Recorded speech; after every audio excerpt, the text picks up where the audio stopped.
ஜோதிட சொந்தங்களுக்கு வணக்கம். இன்னைக்கு நம்ம வீடியோவில் பார்க்கக்கூடிய தலைப்பு குழந்தை பாக்கிய தடைகளை பற்றி தாங்க. குழந்தை பாக்கியம் ஜாதக ரீதியாக எதனால தடையாகுது, அது எப்போ கிடைக்கும், அதே மாதிரி குழந்தை பாக்கியம் கிடைக்கிறதுக்கு என்னென்ன முக்கியமான பரிகாரங்களை ஃபாலோ பண்ணணுங்கிறது இந்த வீடியோவில் அடுத்தடுத்து சொல்கிறேன். கடைசி வரையில் ஸ்கிப் பண்ணாமல் பாருங்கள். இன்றைக்கி இருக்கிற சூழலில் நம்மளை யார் புதுசாக எப்போ பார்த்தாலும் நம்மக்கிட்ட எவ்வளோ சொத்து இருக்குது, எவ்வளோ பணம் இருக்குது, எவ்வளோ நகை இருக்குதுன்னு யாரும் கேட்குறதில்ல. எத்தனை குழந்தைகள்னு தான் கேட்பாங்க இல்லைங்களா?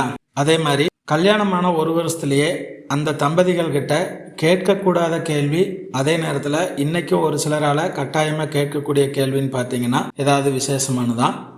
இப்படி நமக்கு அப்பா அம்மாங்கிற பதவி உயர்வை கொடுக்கக்கூடியதும் நம்ம வாழ்க்கையில் நம்ம தலைமுறையை வளர வைக்கிறதுமான இந்த குழந்தை பாக்கியம் ஜாதக ரீதியாக எதனால தடையாகிறது அப்படிங்கிறத அடுத்தடுத்து பார்க்கலாங்க. முதல்ல குழந்தை பாக்கியம் உடனடியாக கிடைக்கக்கூடிய ஜாதக அமைப்பு எப்படி இருக்கும் அப்படின்னு பார்த்தீங்கன்னா, நம்ம ஜாதகத்தில் நம்ம லக்னத்துக்கு 5ஆம் இடம், 5ஆம் அதிபதி குரு பகவான், இது மூணும் தான் குழந்தை பாக்கியத்தை தரக்கூடிய முக்கியமான விஷயங்கள்ங்க.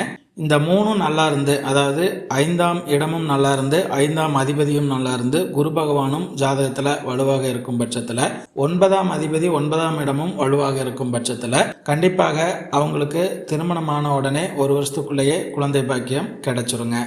அதே நேரத்தில் திருமணம் ஆகி 1 வருஷம் 2 வருஷம் 3 வருஷம் இது மாதிரி தடைகள் ஆகக்கூடிய ஜாதக அமைப்பு எப்படி இருக்குன்னு பார்த்தீங்கன்னா, 5ஆம் வீட்டில் சனி பகவானோ ராகுவோ கேதுவோ இது மாதிரி பாவகிரகங்கள் இருந்தாலோ, அல்லது அந்த 5ஆம் அதிபதி வலுவில்லாமல் இருந்தாலோ, குரு பகவான் ஜாதகத்தில் வலுவில்லாமல் இருந்தாலோ அவங்களுக்கு கண்டிப்பாக 1 வருஷம் 2 வருஷம் 3 வருஷங்கிறது வந்து பார்த்தீங்கன்னா கொஞ்சம் தடையாகும். ஆனால் கண்டிப்பாக கிடைச்சிருங்க.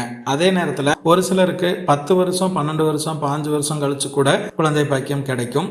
அப்படிப்பட்ட ஜாதக அமைப்பு இதே மாதிரி வலுவில்லாமல் தான் இருக்கும். 5ஆம் அதிபதி 9ஆம் அதிபதிகள் குரு பகவான் வலுவில்லாமல் இருப்பாங்க. அதே நேரத்தில் ஜாதக ரீதியாக அந்த திசா புத்திகளும் அவங்களுக்கு நடக்காமல் இருக்கும். ஸோ அந்த நல்ல திசா புத்திகள் வரும்போது அவங்களுக்கு குழந்தை பாக்கியம் வந்து கிடைச்சிருங்க. ஸோ அவங்களுக்கு கண்டிப்பாக கிடைச்சிரும். அதே நேரத்தில் எப்போவுமே குழந்தை பாக்கியம் கிடைக்காத தம்பதிகள் அப்படின்னு பார்க்குறது, அவங்க 2 பேர்த்துடைய ஜாதகத்திலையுமே கண்டிப்பாக 5ஆம் இடம் பாதிக்கப்பட்டிருக்கும், 5ஆம் அதிபதி பாதிக்கப்பட்டிருப்பாரு, குரு பகவான் வந்து பாதிக்கப்பட்டிருக்குங்க. ஸோ இந்த அல்லது 9ஆம் அதிபதிகளும் பாதிக்கப்பட்டிருப்பாங்க. இந்த 4 அமைப்புமே வந்து இருக்கிறவங்களுக்கு கண்டிப்பாக எப்பவுமே குழந்தை பாக்கியம் என்பது கிடைக்காம போயிருங்க. இதுதான் பொதுவாக ஜாதக ரீதியாக குழந்தை பாக்கிய தடைகளுக்கான மிக முக்கியமான அமைப்பு. இதுலயும் நிறைய விதிமுறைகள் இருக்கு. நம்ம வந்து பாத்தீங்கன்னா இதுல முக்கியமான விதிமுறைகள்ங்கிறது இது மட்டும்தாங்க. சரி, அடுத்து குழந்தை பாக்கியம் எப்ப கிடைக்குங்கிறது பார்க்கலாங்க.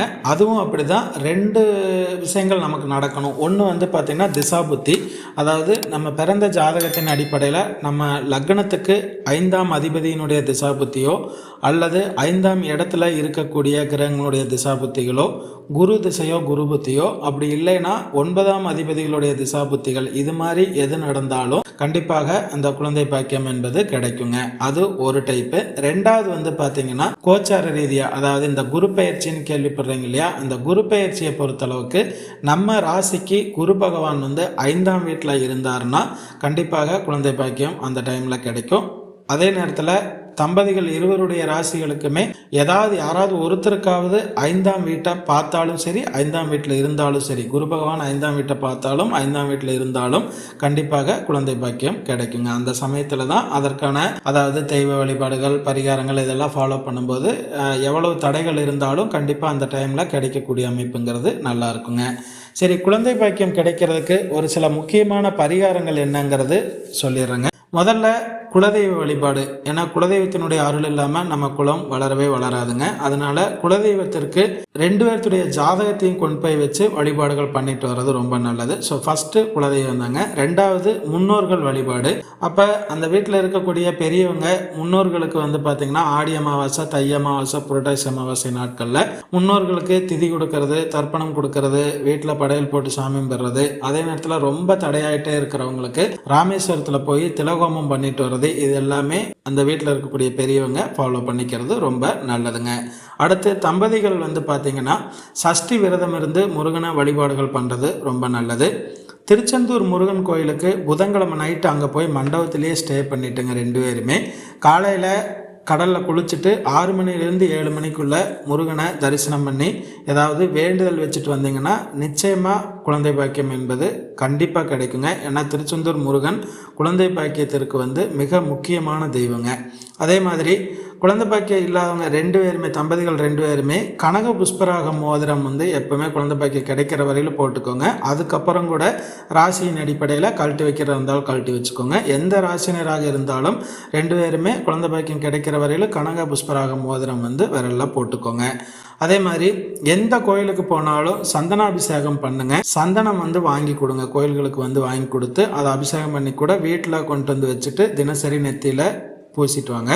அதே மாதிரி ஹாஸ்பிட்டல் போகிறப்ப இந்த குழந்தை பாக்கியத்திற்காக ஹாஸ்பிட்டல்னு எப்போ போகிற மாதிரி இருந்தாலும் மேக்சிமம் வியாழக்கிழமை நாளை தேர்ந்தெடுங்க. உங்களோட உடைகளை பொறுத்தளவுக்கு மஞ்சள் நிற உடைகளோ அல்லது சந்தன கலர் உடைகளையோ அணிஞ்சிட்டு போகிறது தான் ரொம்ப நல்லது. அது மாதிரி ஃபாலோ பண்ணிக்கோங்க. உங்களுடைய படுக்கை விரிப்பு, மெத்தை விரிப்பு, தலையணை, போர்வை இது எல்லாமே மேக்சிமம் மஞ்சள் நிறத்துலையோ அல்லது சந்தன கலர்லையோ இருக்கிற மாதிரி பார்த்துக்கோங்க.